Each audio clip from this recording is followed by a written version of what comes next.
Salve, muito boa noite. Aos poucos, Brasília deixa de ser a cidade do poder virtual e começa na prática a funcionar. Hoje, quem voltou foi o Congresso Nacional. Ontem, os tribunais superiores se reinstalaram, aqui em Brasília. E hoje, deputados e senadores voltaram ao plenário. Ainda não é presencial 100%. A novidade foi que o presidente Jair Bolsonaro levou pessoalmente a carta ao Congresso Nacional, a mensagem presidencial que geralmente é levada pelo ministro-chefe da Casa Civil. E o presidente fez por onde ele anda, faz uma confusão danada. E foi até bem recebido no Congresso Nacional. E um gesto de atenção com os congressistas, Assuntos importantes para o Congresso Nacional neste ano, São medidas provisórias que estão aí por vencer e as reformas que não devem ser votadas. Assuntos polêmicos assim ficam longe de ano eleitoral. Pois é, hoje o Frente a Frente tem um convidado especial, o líder do PT na Câmara, o deputado Reginaldo Lopes. Ele é do PT de Minas Gerais. Deputado, muito boa noite, um prazer recebê-lo aqui. Obrigado por abrir sua agenda aqui para os telespectadores da Rede Vida. Boa noite, Zé Maria. Boa noite, Denise. Boa noite, nossos telespectadores da TV Vida. Eu que agradeço mais essa oportunidade para a gente trocar algumas ideias e saberes. Muito obrigado pelo convite. Muito bem, e vai ser uma conversa boa mesmo. E aqui nessa mesa redonda, a minha parceira de sempre, Denise Rotenburg. Boa noite, Denise. Boa noite, Zé Maria. Boa noite, deputado. É um prazer receber o senhor aqui. Boa noite para você que está aqui ligadinho na Rede Vida. Olha, o deputado Reginaldo Lopes, ele está no 5º mandato de deputado federal, é economista, é de Minas Gerais, de bom sucesso. E olha, Minas, vale lembrar, é o 2º maior colégio eleitoral do país. Reza a lenda que quem perde em Minas pode esquecer a presidência da República, como aconteceu com Aécio Neves, por exemplo, na campanha de 2014. Ele, que é mineiro, perdeu em Minas Gerais. E agora, deputado, é um prazer receber o senhor aqui. E por falar em eleição, como é que vai ser essa questão agora em Minas Gerais, onde Bolsonaro ganhou na última eleição? Como é que o PT pretende fazer para tentar aí ganhar o eleitorado mineiro, por exemplo, que é muito importante? E nos grandes colégios eleitorais a gente vê que o governo não está tão mal quanto dizem, Olha, primeiro, de fato, quem ganha em Minas, ganha a eleição.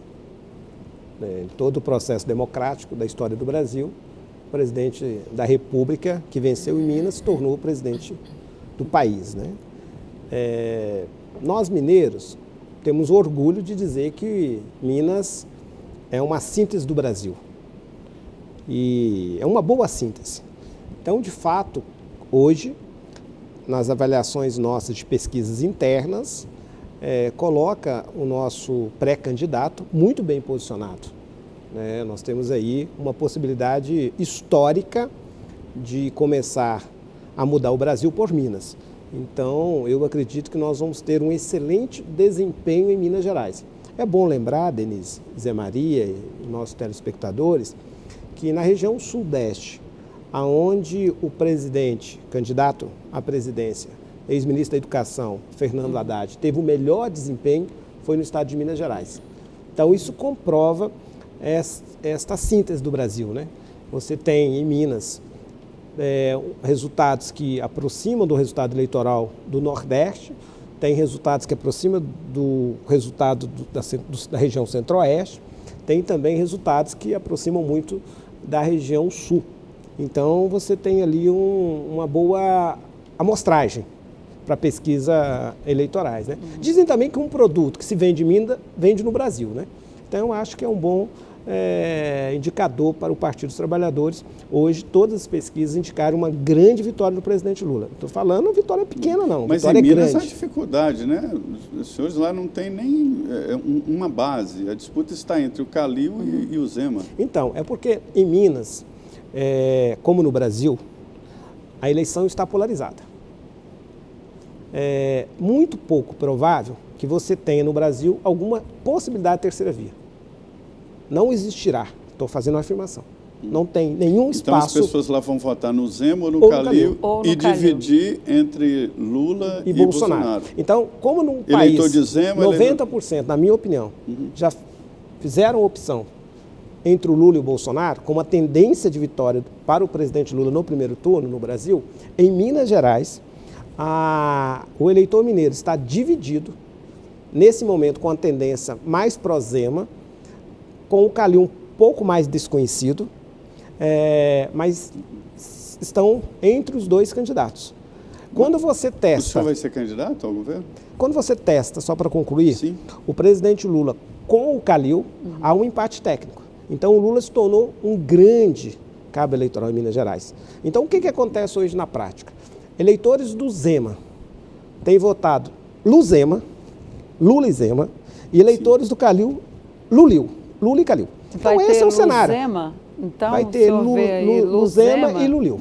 Hoje, porque pesquisa eleitoral, Zé Maria, você é entendedor de pesquisa, você também, Denise, é uma fotografia do momento. Eu estou falando do momento. Claro. Né? É lógico que nosso partido, nós vamos constituir uma federação. O que é Na uma verdade, federação? depende da pesquisa, né? Tem pesquisa que indica futuro, as qualitativas, né? As qualis, dá uma ideia do que o eleitor está querendo, está pensando. O eleitor quer mudança. O eleitor deu ao Bolsonaro, ao contrário que não deu para o Collor, duas oportunidades. No início do governo e depois no início da pandemia. Ele conseguiu jogar as duas oportunidades fora. Então o eleitor está convencido que, na minha opinião, todas as pesquisas, quando você vai para as pesquisas quantitativas, a situação do Bolsonaro é muito pior. Agora, deputado, a gente sabe que mais de 50% da população ainda não está nem pensando em eleição presidencial. Está cuidando da vida, de pagar as contas, que está difícil, Fato. do preço da gasolina, né, do preço do supermercado, dos produtos no supermercado que estão subindo. Tudo isso é que o eleitor hoje está ligado. É o filho procurando emprego, é aquela situação da família ali tentando fechar as contas no final do mês e não está aí muito ligada na eleição presidencial. E, além disso, a gente sabe também que havia, na eleição de 2018, um sentimento anti-PT muito forte que deu a vitória ao presidente Jair Bolsonaro. Esse sentimento, ele continua, ele persiste? Como é que o PT vai trabalhar isso, uma vez que o próprio presidente Lula tem dito aí nas entrevistas que ele tem dado, ele diz que, olha, eu não vou fazer autocrítica para quê? Para concordar com as críticas que meus adversários me fazem? Como é que o PT vai trabalhar essa questão do petrolão, do mensalão, que por mais que se diga, a gente sabe que houve aí um desvio de dinheiro grande da Petrobras, que teve gente devolvendo milhões de reais, até milhões de dólares aos cofres públicos. Como é que isso vai ser trabalhado na campanha? Primeiro, é bom dizer que a ampla maioria de quem devolveu o dinheiro eram funcionários de carreira da Petrobras. O Brasil precisa amadurecer sua democracia para entender que uma coisa é combate à corrupção, outra coisa é preservação daquela instituição. Uma empresa, seja pública ou privada, ela é de interesse coletivo, ela é de interesse social. Hoje está cada vez mais comprovado que a Operação Lava Jato, o interesse menor dela era enfrentar a corrupção. O interesse principal, na minha opinião, era política, era um projeto de poder. E eu acho que depois das declarações do Sérgio Moro, que ele admite que ele coordenou a Operação Lava Jato, ele não julgou a Operação da Lava Jato. Então ele corrompeu o sistema de justiça brasileiro, porque o sistema tem uma equidistância entre quem vai julgar de quem vai investigar. Então ele cometeu um crime, né? Ele foi julgado, o juiz corrupto por isso. Depois, ele também confessa que o Bolsonaro não sabe combater o PT, que ele sabe combater. A Lava Jato é prova disso. Então a Lava Jato tinha um projeto político, perseguia um partido político. Mais adiante, ele vai cometendo mais crimes. Ele fala a partir do momento que ele recebe porque ele fez. A sua consultoria, Alvarez e Marçal, deve ser um caminho para a gente descobrir a verdade, que parece que vários desses membros devem ter ficado milionários com a Operação Lava Jato. Então, eu estou investigando. Eu já pedi ao Tribunal de Contas da União para compartilhar todas as informações, mas eu não vou parar por aí. Eu vou ao Tribunal de Contas, eu quero conhecer os contratos de leniência, eu quero saber os contratos de consultoria. Eu acho que no futuro nós vamos ter, infelizmente, uma péssima notícia para aqueles que não fazem autocrítica de ter apoiado um juiz totalmente parcial, cegamente, porque poderiam apoiar o processo de combate à corrupção, mas deveria ter defendido os empregos. O Sérgio Moro deu um prejuízo de quase 200 bilhões de investimentos ao país. O Brasil deve ter perdido mais de 50 bilhões de arrecadação de tributos. O Sérgio Moro deve ter destruído 4 milhões de empregos. Nós distribuímos, tem uma coisa interessante, Zé Maria, eu fui da CPI do BNDES. O Banco de Fomento americano financiava 3 empresas de construção civil pesada no mundo. O Banco da Alemanha, 4 empresas, e o Banco do Japão, 3. O Brasil, naquele momento, tinha 9 empresas dominando o mundo na construção pesada. 9 empresas. Sempre o Moro foi acusado de ser mandante da inteligência americana, estava vendido para os americanos. Eu nunca defendi essa tese, mas hoje eu tenho convicção. Teve uma inteligência para quebrar as empresas brasileiras. Então, nós destruímos 9 empresas brasileiras que tinham experiência e geravam emprego, pagava aqui no Brasil os seus trabalhadores e estava como um case no mundo todo. Mas a própria empresa admitiu, a OAS... Os próprios dirigentes das empresas admitiram. Antônio Palocci fez uma delação premiada. Ele era diretores, que foi anulada, foi conduzida, foi para condenar, para fazer delação na véspera de uma eleição, para derrotar o Fernando. Mas não, vamos apurar a corrupção. Mas deveria ter separado e ter colocado as empresas para continuarem sob direção. O pior, depois de quebrar as empresas, montaram as empresas de consultoria e hoje recebem das empresas. Então, acho que isso vai ficar muito bem esclarecido no processo eleitoral. A Lava Jato nunca foi Sérgio Moro, né? Sérgio Moro também. Mas a Lava Jato era composta de policiais federais, delegados da Polícia Federal, peritos, Receita Federal, né? Peritos da Receita Federal, os auditores, e procuradores, né? Vários procuradores, não só o Deltan, ele era o coordenador. No processo não, o coordenador, parece que era o Sérgio Moro, né? Não era o Deltan Dallagnol. Aí, assim, no processo, houve delação premiada, devolução de dinheiro, confisco de recursos, chegava a operação lá. Então, assim, é claro que houve roubo, claro que houve irregularidade, né? Não se pode negar. Essas empresas que o senhor está dizendo aí que foram prejudicadas, elas fraudaram a democracia, porque derramaram dinheiro em campanha política, ou seja, compraram votos, fraudaram o mercado, quer dizer, ganharam obras de forma fraudulenta. Talvez mais para a direita do que para a esquerda. Deputado... Ou o dinheiro é separado. O dinheiro para a direita é totalmente lícito, o dinheiro da esquerda era ilícito. Vamos ser sinceros, pode pegar a declaração do Aécio Neves, do Serra, não provou nada. É um mentiroso. O único que enriqueceu ali, pessoalmente, é o Palocci, que teve dinheiro para devolver. Fez consultoria. O presidente Lula ficou 580 dias sem nenhuma prova. O presidente Lula é vítima, inocente, comprovado. A Operação Lava Jato não queria apurar a corrupção, queria impedir a reeleição do presidente Lula em 2018. O senhor acredita mesmo que isso seja... Se tem uma pessoa honesta nesse país, se chama Luiz Inácio Lula da Silva, eu conheço há mais de 30 anos. E o Brasil sabe, não tem nada nos autos, não tem documento, não pode comprovar por convicção. Por isso que o presidente Lula foi reabilitado. Por isso que o presidente Lula, eu vou falar aqui e vou afirmar, com muita tranquilidade, o presidente Lula vai se transformar num grande movimento de redemocratização desse país.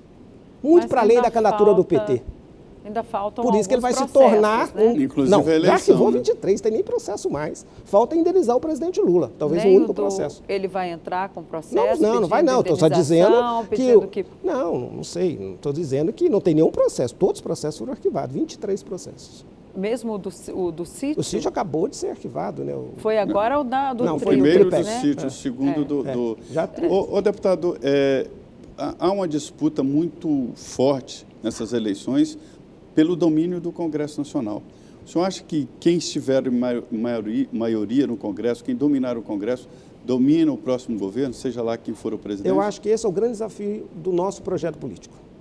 a sociedade brasileira compreender que para fazer as grandes mudanças precisa mudar a Câmara e o Senado.